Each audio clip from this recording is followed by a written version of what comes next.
Shalom. Puji nama Tuhan pada jam saat ini. Biasa kita kalau di depan orang yang berduka. Pada hari yang ketiga itu yang namanya maibong. Apa itu maibong? Yaitu melalui mampir di pemakamannya dan kita mengingat segala kehidupannya. Kita mengenang kembali bagaimana dia berbuat sesuatu baik buat dunia maupun buat keluarga yang ditinggalkannya. Tetapi tidak dengan kita pada jam saat ini. Amin.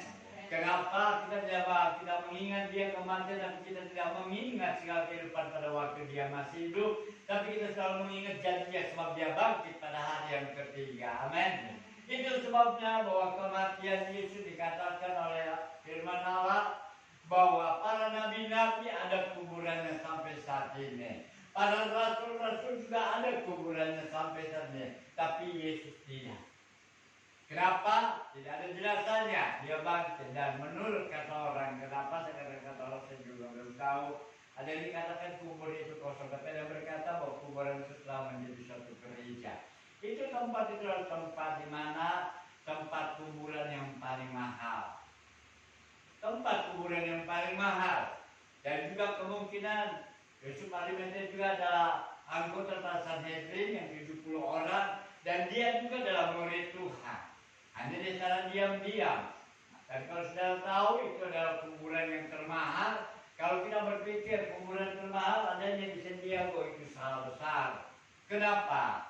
Itu harganya di bawah 1 M tanah.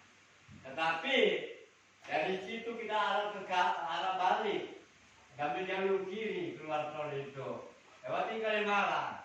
Itu ada namanya geria atau geras atau saya kurang tahu, itu ada brosurnya itu di rumah sakit. Itu harga yang begitu cukup fantastis sekali. Mereka bisa dibangun, ada JB-nya, mau dibangun model kapal nuh, mau dibangun model apapun, ada izinnya. Harganya sudah sangat fantastis sekali. Nah, sebab itu demikian juga dikuburkan di tempat kuburan orang kaya yang baru lagi. Dan perlu kita ketahui, setiap kali kita orang-orang yang percaya, kalau kita kaget, kita takut, kita sebut dari Yesus. Sebab dari Yesus penuh kuasa. Amin. Bahkan semalam saya buka Google, ternyata ada peneliti mengatakan bahwa Yesus yang disalibkan dan tercecer sampai saat ini diketemukan oleh peneliti ini masih hidup darah itu. Meskipun ada kurang lebih sekitar 2 kromosom, saya tidak tahu itu singkatan apa, tapi dikatakan bahwa darah itu masih hidup sebab memang Yesus adalah anak Allah. Amin. Nah, itu sebabnya tidak usah heran, apalagi kalau sampai terdengar berita dari luar bahwa dari sini sudah berribuan tahun tetap masih hidup katanya.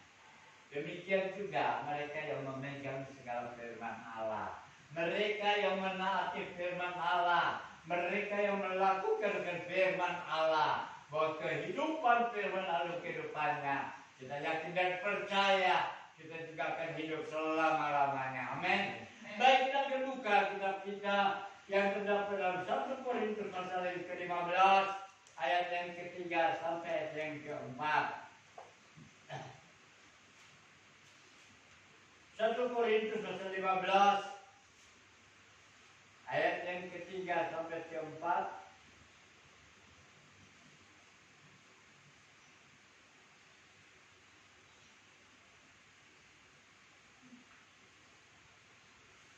Sudah dapat? Kita sama-sama bangkit berdiri, kita akan membaca bersama-sama. 1 Korintus pasal 15 ayat 3 dan 4. Kita akan mulai 3, 2, 1. Sebab yang sangat penting telah kusampaikan kepadamu, yaitu apa yang telah kuterima sendiri, bahwa Kristus telah mati karena dosa-dosa kita, sesuai dengan kitab suci, bahwa ia telah dikuburkan dan bahwa ia telah dibangkitkan pada hari yang ketiga sesuai dengan kitab suci. Terima kasih. Silakan duduk. Dengan jelas Rasul Paulus berkata bahwa yang sangat penting telah kusampaikan kepadamu, bahwa Yesus dikatakan yaitu bahwa dia telah mati karena dosa-dosa kita. Pada beberapa hari yang lalu dia mati bukan dia menanggung segala dosanya sendiri. Dia mati bukan karena dia melanggar hukum yang telah ditentukan oleh Kaisar Romawi, tapi dia mati karena dosa-dosa kita. Oh, itu sebabnya di akhir kehidupannya, saat dia telah mencicipi anugerah sembilan sudah selesai. Artinya penyelamatan Tuhan sudah kerjakan. Dia mati untuk dosa-dosa kita. Mungkin kita berpikir kita adalah manusia, nggak pernah berbuat dosa. Wah, sampai kalau nyamuk aja diputus, pergi jauh-jauh katanya. Nggak dibunuh dia, luar biasa. Apalagi kalau binatang semua dia tersakiti. Tetapi apa mungkin manusia itu bisa suci? Apa benar kalau dia tidak membunuh, dia tidak menyakiti orang, dia juga sangat menyayangi orang tuanya, tidak pernah ada kata-kata yang kasar pada orang tuanya? Apa itu bisa dibenarkan? Sama sekali tidak. Sebab apa? Sebab yang namanya dosa turunan. Dosa daripada warisan yang diwariskan oleh nenek moyang kita Adam dan Hawa. Itu telah menjalar sehingga di dalam Alkitab dikatakan karena semua orang telah berbuat dosa. Kalau semua orang telah berbuat dosa, meskipun dia tidak berbuat dosa, tapi ada dosa turunan, dosa warisan tetap dosa, dan upah dosa itu adalah maut. Sehingga segala dosa-dosa pemberontakan kita, dosa-dosa yang kita perbuat, dosa-dosa yang hanya barangkali tersimpan dalam hati, maka itu juga menjadi satu dosa, dan dosa tetap dosa. Itu sebabnya dia mati untuk dosa-dosa kita. Dia menjadi jalan penghubung untuk menyelamatkan saudara dan saya. Dia menjadi perantara, sebab tidak ada seorang pun yang bisa datang kepada Bapa, kata Tuhan, kalau tidak melalui aku. Tuhan tidak menyatakan dirinya adalah Tuhan, tetapi Petrus yang menyatakan bahwa engkau adalah Tuhan, engkau adalah Mesias. Tetapi dia berkata, aku adalah jalan. Artinya tidak ada seorang pun yang bisa datang pada Bapa. Tidak ada seorang pun bisa menghampiri surga yang bakal. Tidak ada seorang pun bisa sampai ke sana. Sebab jalan antara manusia yang hidup dengan Bapa yang kudus di surga, penuh dengan segala kesucian, terbentang suatu jurang penyiksaan. Dan itu sebabnya dosa apapun dalam segala setiap kehidupan kita, baik kecil maupun besar, maka itu tidak terkecuali, tetapi itu dosa akan membawa kita kepada penghakiman. Sebab itu di dalam segala setiap kehidupan kita, kalau pada judul kita boleh membaca bersama-sama bahwa dengan dikatakan sebab yang sangat penting aku sampaikan kepadamu itu apa yang telah aku terima sendiri, yaitu bahwa Kristus telah mati karena dosa-dosa kita sesuai dengan kitab suci. Sebelumnya sudah dinubuatkan tentang kelahiran Tuhan Yesus.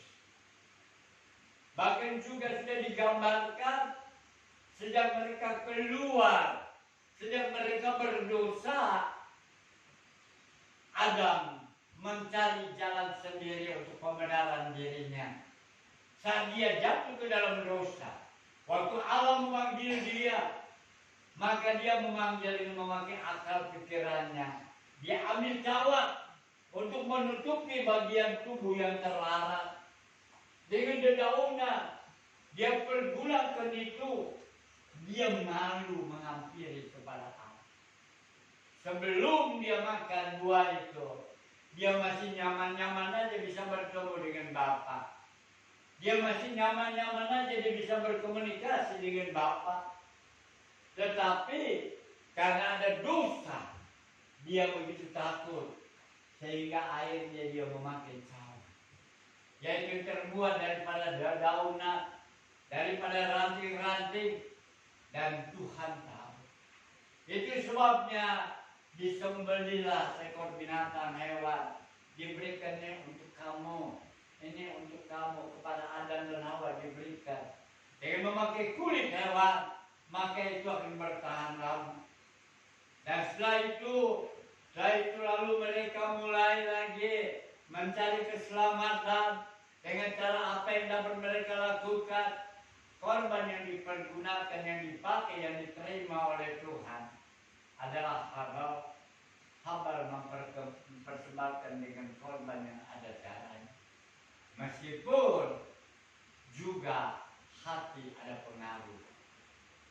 Kalau kita bisa membawa korban kepada Tuhan, kita bisa mempersembahkan korban hewan yang luar biasa.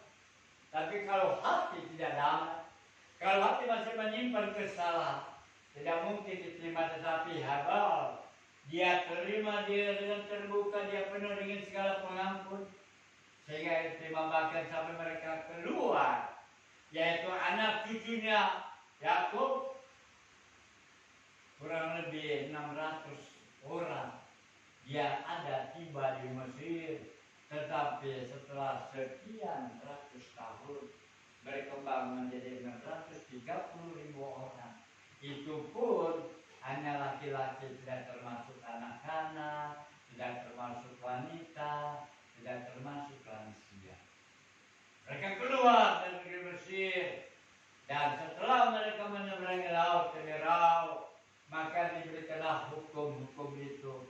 Diberikanlah, dan waktu mereka keluar pun mereka dikeluarkan dengan darah. Sebab dengan adanya darah di ambang pintu, maka malaikat pembunuh, malaikat pemusnah, dia tidak datang ke situ. Sebab dia tahu itu adalah darah perjanjian. Jadi kalau diselamatkan harus dengan darah. Sampai akhirnya setelah mereka keluar, sampai di padang gurun, setelah mereka menyeberang 3 bulan, setelah mereka berkeliling di tempat itu, mereka menyeberang di laut ke Merau, baru diberikan peraturan. Kalau kamu setiap tahun harus mempersembahkan korban penghapus dosa. Kalau orang dosa, maka mereka harus bawa kepada imam. Imam akan berdoa. Imam akan berdoa untuk kamu, supaya kamu diampuni oleh Allah. Dia menjadi perantara. Dan itu sebabnya hukum Taurat berlaku 1400 tahun sejak mereka keluar dari negeri Mesir. Dan hukum Taurat tidak berlaku lagi sampai pada zaman Yohanes Pembaptis. Itu sebabnya waktu Yesus mati disalib, maka kain tirai yang pembatas 2/3 adalah ruang suci, tetapi 1/3 adalah ruang maha suci. Ada tirai yang luar biasa. Dan di dalam tirai itu ada itu yang namanya mesbah ukupan penuh dengan aroma, dan ada mesbah unjukan, mesbah roti unjukan. Ada 6 tumpuk sebelah kiri, 6 tumpuk sebelah kanan, jadi 66 digabung jadi 12 suku bangsa Israel, dan juga melambangkan 66 Alkitab. Dan Alkitab kita ini dipergunakan oleh seluruh, termasuk dari umat yang lain. Yang dahulu mereka mempergunakan antara Maleakhi sampai Matius, ada tambahan 7 buku. Sekarang mereka pergunakan tetap daripada buku lain, Alkitab cetakan lain. Dan di dalam kemah suci dan di dalam ruang kemah suci itu juga ada yang namanya tabut perjanjian.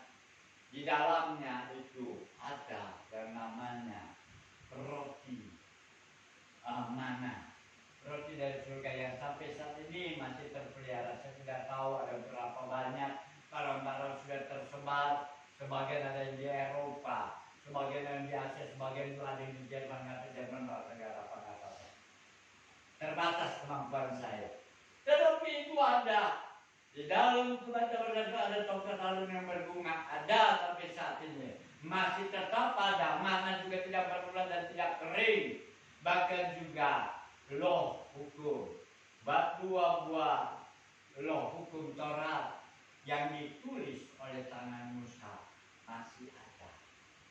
Sebab itu kita harus begitu meyakini. Kenapa? Sebab dia yang telah mati, yang sesuai dengan firman Allah, dia hidup, yang sudah dinubuatkan ratusan tahun sebelum Yesus lahir. Dia akan menjadi korban samseng. Dia akan mempersembahkan kehidupannya. Itu sebabnya darahnya begitu berkuasa menyelamatkan saudara dan saya. Sebab itu kalau kita mengerti bahwa segala dosa-dosa pemberontakan kita, dosa-dosa perbuatan kita, dosa-dosa yang kita perbuat baik disengaja maupun tidak disengaja, itu semua dapat terhapus sudah. Dan kalau sudah terhapus, jangan lagi kita ambil. Kenapa? Sebab pada saat tidak akan ambil, hukumannya akan menjadi lebih berat. Sebab itu kenapa? Sebab kita telah dibebaskan. Kalau kita telah dibebaskan, maka biarlah segala seluruh kehidupan kita ini adalah kehidupan yang menjadi berkat bagi orang lain. Itu sebabnya dengan jelas dikatakan di dalam 1 Korintus pasal yang ketiga, bahwa dikatakan bahwa ia telah dikuburkan dan bahwa ia telah dibangkitkan pada hari ketiga sesuai dengan kitab suci. Semua yang terjadi dari mulai kelahirannya itu sudah dibuatkan. Bahwa pada saat kelahirannya dikatakan orang pada buyar, orang pada merantau, dan ternyata benar. Pada tahun itu Kaisar Augustus mulai mengadakan sensus yang pertama kali diadakan di Yudea. Sehingga bertepatan Yesus Amades dan Hamil kedua. Itu sebabnya dikatakan juga bahwa dia lahir bukan di istana. Itu sebabnya orang-orang Majus datang ke istana, salah kaprah dia. Sehingga mulai dipanggil para ahli-ahli kita. Sehingga dikatakan dia lahir di Bethlehem. Di kandang yang hina ada gembala. Sudah dibuatkan ratusan tahun. Yang pada saat itu barangkali orang satu nggak ngerti itu apa yang namanya sensus. Tapi justru itu terjadi pada zaman semuanya sesuai dengan kitab suci. Bahkan sampai zaman saat mereka harus mengadakan perjamuan suci. Saat Yesus berdoa di Bukit Zaitun, dicium dengan pengkhianatan, dia mati. Tetapi itu dia jalan, dia tidak tersenyum waktu dia disalib. Tapi dia jalan di sedemikian rupa. Dia sangat begitu sangat menghargai keselamatan saudara dan saya. Dan dia tidak mengosongkan dirinya. Sehingga Filipi berkata, suratnya Filipi berkata bahwa dia meskipun dia adalah Allah, dia telah mengosongkan dirinya. Dia adalah Allah yang berkuasa. Dia adalah Tuhan yang berkuasa. Kalau dia sanggup menyembuhkan, kalau Tuhan sanggup menghidupkan Lazarus, Tuhan sanggup membangkitkan yaitu anak muda dari naik. Suaranya menggelegar taman Firdaus. Dan itu terdengar, apalagi kita saat ini. Biarlah hati kita ini dilembutkan dengan Tuhan. Kita bukan dengan segala kekuatan kita, tapi kita perlu kuasa Roh Kudus yang memimpin setiap kehidupan kita. Sebab dia telah mati karena dosa-dosa kita. Sebab itu dia ada dosa kehidupan kita. Dan kita boleh melihat segala kemenangan-kemenangan yang Tuhan telah lakukan dalam kehidupan kita sebagai manusia. Maka hendaknya kita juga mengambil. Kita juga mencari. Apa itu mencari? Carilah buah-buah roh. Yaitu mencari senantiasa. Sehingga bisa menjadi berkat bagi orang lain. Sebab apa? Sebab semua dapat disampaikan melalui kata-kata. Juga semua dapat disampaikan tentang kebangkitan Tuhan melalui kehidupan kita. Sebab itu, mari buah-buah roh kita cari sedemikian rupa. Kasih sukacita itu perlu dilihat oleh banyak orang. Kasih sukacita perlu dilihat oleh banyak orang. Mereka barangkali tidak ada telinga untuk, tidak ada waktu dengan telinganya untuk mendengarkan firman Tuhan. Tapi dia melihat segala setiap kehidupan kita.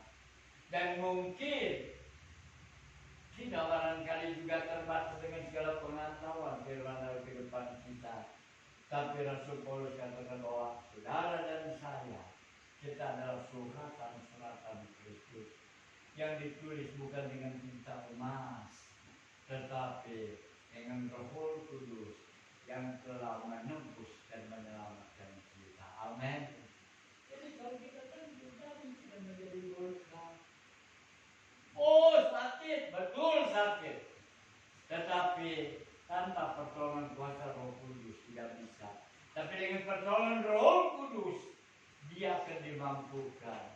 Ada beberapa yang pernah sering saya katakan, preman dijagal yang bernama Jimmy, orang Manado. Ternyata sudah jadi hamba Tuhan. Yang tadi suka mengolok-olok orang Kristen. Kalau diinjil selalu diolok-olok demikian rupa. Tapi yang telah membawa berita tentang kepada dia, didoakan. Sehingga Yesus sanggup mengubah batu juga preman Madura. Dia buka sekolah kita di Babel. Semua anak jalan dia rangkul. Dan mereka dengar kita meskipun dia sudah almarhum. tapi namanya tertulis dalam sebuah setiap kehidupan orang-orang percaya. Demikian dalam segala setiap kehidupan kita. Kalau Yesus sudah hidup dan dia bangkit dan dia menyelamatkan saudara dan saya dari segala dosa-dosa kita, maka mari kita melakukan. Sebab apa? Sebab dalam Roma pasal 3 dikatakan bahwa upah dosa itu adalah maut. Kita yang berbuat dosa adalah kematian kali yang kedua. Bahkan juga seorang berkata orang Kristen itu adalah puntunya api neraka. Wah, kalau nggak ada orang Kristen itu api neraka itu nggak nyala katanya. Tapi puji Tuhan, dia sendiri yang bertobat, dia menjadi saksi sejak orang dari kuitan. Sehingga ada perkumpulannya itu yang namanya gambar kromo rohani. Wah, kalau kita punya gereja besar, saya mengundang dia dengan timnya di sini. Wah, asik itu lagu-lagu gambar kromo gitu. Semua diobakan kehidupan. Dan demikian juga dalam kehidupan kita. Mari segala kehidupan kita buah borok terjadi kehidupan kita. Kasih sukacita dinikmati bukan saja oleh kita, tapi juga oleh orang-orang luar yang tidak mengenal firman Allah. Bahkan juga damai sejahtera. Semua dapat diterima bagi mereka. Mereka tidak sempat dengar firman Allah, tapi saat mereka melihat, maka mereka bisa berubah. Sebab Roh Kudus yang bekerja kehidupannya, dan kalau Roh Kudus bekerja dalam hatinya, tidak ada seorang pun yang dapat menutup hatinya, dan dia akan mencari kebenaran itu. Berapa banyak yang datang ke tempat kami di Mandalika. Penginjilan gagal. Sudah dibilang hanya banyak janji, ya monggo nge katanya, nge itu dia kepanggil, tetap aja dia dari kami. Tapi kalau Tuhan telah bergerakkan, ya datang semua. Meskipun nenek kami injil kami dia bilang, ya saya juga kepala gereja, tapi itu ada bersalah dalam kehidupan yang menghalangi untuk mereka menutup firman Allah, yang menutup segala keselamatan. Sebab katanya kalau tidak menghormati dia, sudah sampai itu mata tetapi cukup dia datang semua pergi ke sumber Asia. Alhamdulillah berakhir sudah kehidupan di muka bumi, sedang bersuka-cita di sana. Dan apa yang dia bawa, yang sudah mendahului pula. Bapak-bapak yang tua suka duduk di depan, lalu lihat ini anak yang sepeda jual tanah ke gereja mana, gereja umum. Dan puji Tuhan sampai dia tutup mata, kami layani sampai ke Solo, kami layani di sana. Oh sudah, saya tahu itu karena kami Tuhan yang memampukan dia. Demikian dalam kehidupan kita. Kehidupan kita bisa menjadi berkat. Sebab apa? Sebab dengan kalian bahwa kasih, sukacita, perdamaian, panjang hati, kemurahan, kebaikan, setiawan, dan lebih lanjut dikatakan yang utama adalah tahan nafsu. Kalau kita bisa menguasai diri, kalau penguasaan diri dalam kehidupan kita, maka keegoan itu nggak perlu ditonjolkan. Kita nggak perlu menonjolkan diri. Sebab Yesus sudah bangkit. Yesus yang menang. Dan kalau dia menang, dia akan menjadi panglima kita. Dia akan menjadi pembela kita. Amin. Sebab itu bisa dalam keadaan bagaimanapun juga, jangan kita tonjolkan diri. Kita belajar. Sebab apa?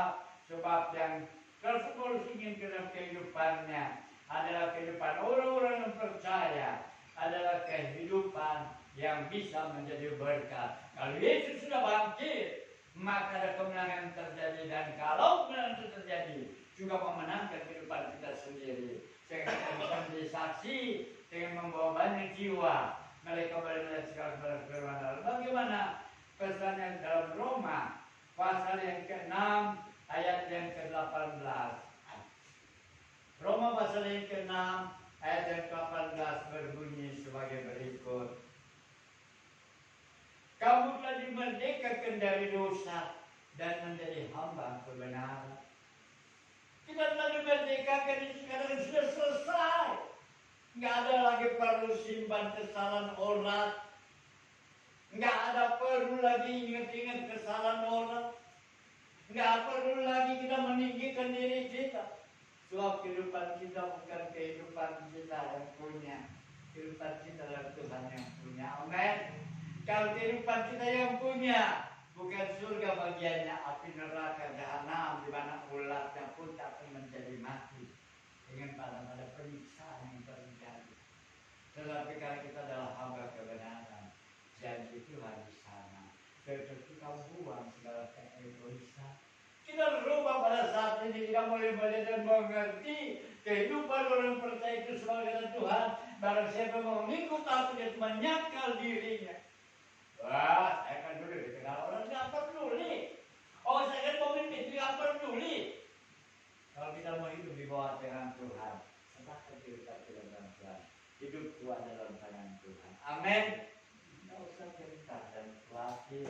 Mari jalani. Kita telah menjadi hamba kebenaran, dan suatu kalau telah menjadi hamba kebenaran, maka dalam Roma pasal 6 ayat yang ke-13 di situ berkata, Roma pasal 6 ayat ke-13,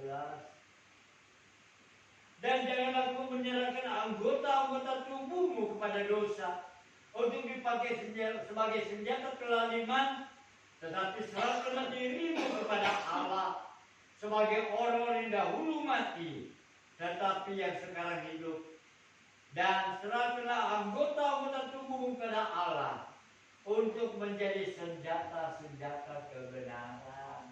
Anggota tubuh kita yang mana? Tangan memuji Tuhan, lutut pergunakan berlutut, hati penuh dengan segala penyembahan. Untuk menyembah kepada Tuhan nggak harus selalu di gereja, betul kita diimpun di gereja bisa berdoa bersama-sama. Tapi dalam perjalanan kita juga bisa berkomunikasi. Dalam perjalanan juga kita bisa berkomunikasi dengan Tuhan. Satu kali saya habis kami antar mobil ke Medan, perbatasan antara Medan Aceh, di mana waktu itu kami bawa untuk Bapak Provost Tejo, sebab memang dia punya perkebunan kelapa sawit di sebelah sana. Pulang sengaja kami naik bis yang eksklusif, kampus di sana. Luar biasa. Yang betul satu sering bertemu si Opa itu. Dan dia bangun sepanjang 2 hari, 3 hari, 2 malam dia tidak tidur. Saya masih sempat tidur di bawah pohon, dia tidak tidur. Itu sebabnya waktu anduk dia ambil, dia lihat, udah biarin dah anduk. Kadang-kadang dia lagi butuh anduk kali, biarin dah. Lalu pikir kalau jomblo sih saya mau pukul dia. Ya. Waktu pulang saya menikmati perjalanan. Mampir pada perempuan, udah jual apa itu, udah boleh makan dulu sepuasnya kamu. Makan salah, kalau makan sepuasnya baru timbang bilang. Lalu saya kasih, lalu ada berdua, tidur dulu kamu. Katanya apa? Dari bawah alat, itu kan ya, apa itu benar Tuhan. Benar juga. Jadi ini seperti itu selalu berkomunikasi dengan Tuhan. Demikian kehidupan orang-orang yang percaya. Kalau kita mau jadi berkat, ada persekutuan yang erat dengan Tuhan, sehingga kehidupan kita bukan menjadi senjata kelaliman, tangan kita bukan buat asal memukul, kaki kita bukan buat asal melangkah, hati ini juga bukan hanya memikirkan perkara-perkara duniawi. Pikiran-pikiran kita juga dikunci semua dengan kuasa Roh Kudus. Belajar menurut kehendak Tuhan. Banyak berdoa untuk setiap lain pekerjaan Tuhan. Banyak berdoa untuk para hamba Tuhan. Banyak berdoa untuk segala rekan-rekan kita yang hidup dalam segala pergumulan-pergumulan. Itu menjadi senjata kebenaran. Dan terlebih telinga kita, terlebih ucapan kita harus menjadi berkat. Kadang-kadang sakit betul, tetapi kita memang gak kuat dengan kehidupan kita, dengan segala situasi yang begitu sangat memanas. Tetapi minta kuasa Roh Kudus yang memimpin segala kehidupan kita, sehingga mana kebangkitan Tuhan saat ini terjadi dalam kehidupan kita. Ada kebangkitan besar-besaran, ada kebangkitan besar-besaran terjadi di tempat ini. Orang lihat bukan karena mereka dengarkan firman Allah, mereka lihat setiap kehidupan kita menjadi orang-orang yang percaya. Di atas semuanya nama Tuhan dipermuliakan. Itu sebabnya biarlah sebagai orang-orang yang percaya kita lakukan semua, kita rubah dengan dimensi daripada Tuhan, dengan segala pemikiran daripada Tuhan. Sebab pikirkanlah perkara-perkara yang di atas. Dan sebagai penutup kita akan baca dalam 1 Korintus pasal yang ke-6 ayat yang ke-20. Di sini dikatakan, sebab kamu telah dibeli dan harganya telah lunas dibayar. Karena itu muliakanlah Allah dengan tubuhmu. Muliakan Allah dengan tubuhmu. Kehidupan kita dulu mah biasa. Oh, orang yang gak saya coba-coba. Pokoknya daftar sekali, 4 kali bagian dia. Kita nggak mengalah. Tetapi itu setelah kita mengenal kebangkitan Tuhan. Kalau dia begitu berkuasa, bahkan darahnya pun yang telah beku sudah ribuan tahun, tapi penerimaan dia masih hidup. Digali dengan di dalam kedalaman ketemu Tuhan Yesus. Yang betul tak terjadi saja dari Yesus. Apalagi segala firman Tuhan, apalagi segala ucapan Tuhan, Dia sanggup menolong saudara dan saya. Mari kita muliakan Allah dengan tubuh kita. Biar buah-buah roh dilihat oleh semua orang, buah-buah roh melihat segala setiap kehidupan kita. Di atas semuanya nama Tuhan dipermuliakan.